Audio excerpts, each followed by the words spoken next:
এই মুহূর্তে যে খবরের দিকে নজর রাখবো, তৃণমূলের যুব সভাপতির পদ থেকে সরানো হলো সায়নী ঘোষকে। মাত্র কিছুদিন আগেই তাকে দায়িত্ব দেওয়া হয়েছিল, যদিও এর আগেও ছিলেন সায়নী ঘোষ, কিন্তু তৃণমূল কংগ্রেসের যে বিক্ষুব্ধ সংসদীয় দল বা যে সংসদীয় দল তারা গঠন করেছেন তৃণমূলের থেকে আলাদা হয়ে, যারা এনডিএকে সমর্থন করবেন বলছেন, সেখানে সই রয়েছে সায়নী ঘোষের। সেটা প্রকাশ্যে আসার পরেই কিন্তু সায়নী ঘোষের বিরুদ্ধে পদক্ষেপ করা হলো, তাকে সরানো হলো বলে মনে করা হচ্ছে। সেই কারণেই তাকে সরানো হলো বলে মনে করা হচ্ছে। ভোটে পরাজয়ের পরে একের পর এক পদে রদবদল করা হয়েছিল, বিভিন্ন ক্ষেত্রেই রদবদল হয়েছিল, কিন্তু এবার দেখা যাচ্ছে যে আবারও রদবদল হচ্ছে বেশ কিছু ক্ষেত্রে। সায়নী ঘোষকে সরিয়ে দেওয়া হলো, তৃণমূলের যুব সভানেত্রী পদ থেকে সরানো হলো যাদবপুরের সাংসদ সায়নী ঘোষকে।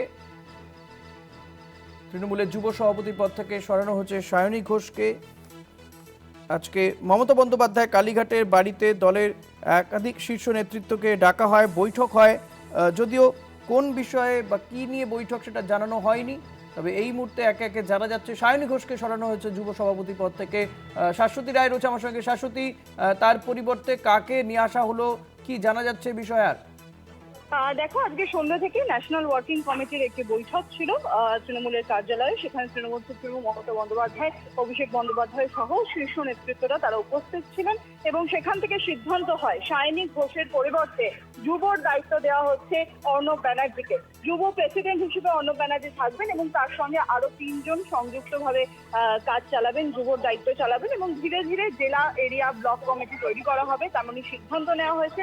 তার সঙ্গে সঙ্গে ন্যাশনাল কমিটিতে যুক্ত করা হয়েছে সৌগত রায় এবং জ্যোতিপ্রিয় মল্লিককে, যেমনটা খবর মিলছে। এবং তার আরো একটি গুরুত্বপূর্ণ বিষয়, কুণাল ঘোষকে উত্তর কলকাতার দায়িত্ব দেওয়া হয়েছে এবং সুদীপ বন্দ্যোপাধ্যায় তিনি আজকে সকালে তার যে আচার ব্যবহার ছিল তার উপর ভিত্তি করে কিন্তু এই সিদ্ধান্ত দলের তরফ থেকে।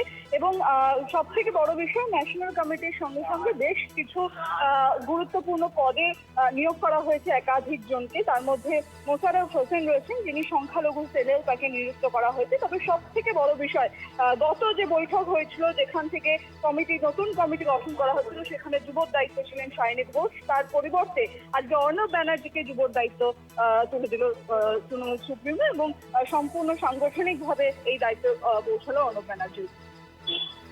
এক্ষেত্রে শাশ্বতী, জানতে চাইবো যে সায়নী ঘোষ তিনি কি পদত্যাগ করেছিলেন বা ইস্তফাপত্র দিয়েছিলেন, নাকি সরিয়ে দিল দল তাকে?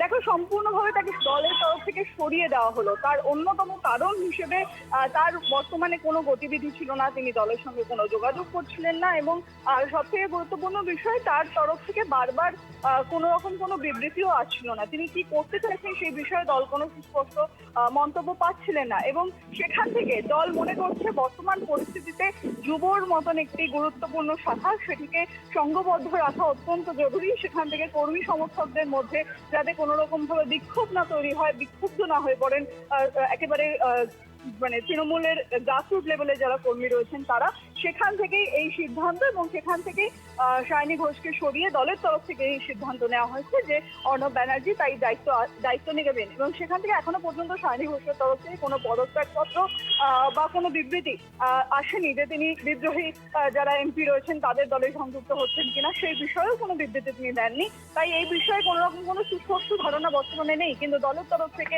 এই সিদ্ধান্ত নেওয়া হয়েছে এবং সাংগঠনিক। আরেকটা বিষয় জানতে চাইবো যে মালা রায় দক্ষিণ কলকাতার এই সাংসদকে মমতা বন্দ্যোপাধ্যায় মাত্র কিছুদিন আগেই মহিলা তৃণমূল কংগ্রেসের সভানেত্রী করেছিলেন। তিনিও পদত্যাগ করেছেন, তিনিও বিক্ষুব্ধ তৃণমূল সাংসদদের সঙ্গে সাইন করেছেন বলে জানা যাচ্ছে। তো এই মালা রায়ের পরিবর্তে এই দায়িত্ব কি কাউকে দেওয়া হয়েছে? দেখো, মালা রায়ের পরিবর্তে এখনো সেই সিদ্ধান্ত কিন্তু নেওয়া হয়নি। তবে গতকাল যেরকম দেখা যাচ্ছে, আলিফাকে দায়িত্ব দেওয়া হয়েছে মহিলা তৃণমূল কংগ্রেসের এবং তিনি সেই সভাপতিত্ব করবেন এবং সেক্ষেত্রে আরো বিস্তারিত যে দল বা সংগঠনের যে কার্যক্রম, সেই কার্যক্রম কিন্তু তৈরি করা হবে এবং সাংগঠনিক স্তর যাতে আরো সঠিকভাবে পরিচালন করা যায় সেই বিষয়টিও কিন্তু সুস্পষ্ট হবে এই বর্তমান যে কমিটি তৈরি করা হয়েছে তার উপর ভিত্তি করে। ধন্যবাদ শাশ্বতী। কথা বলছিলাম প্রতিনিধি শাশ্বতী রায়ের সঙ্গে।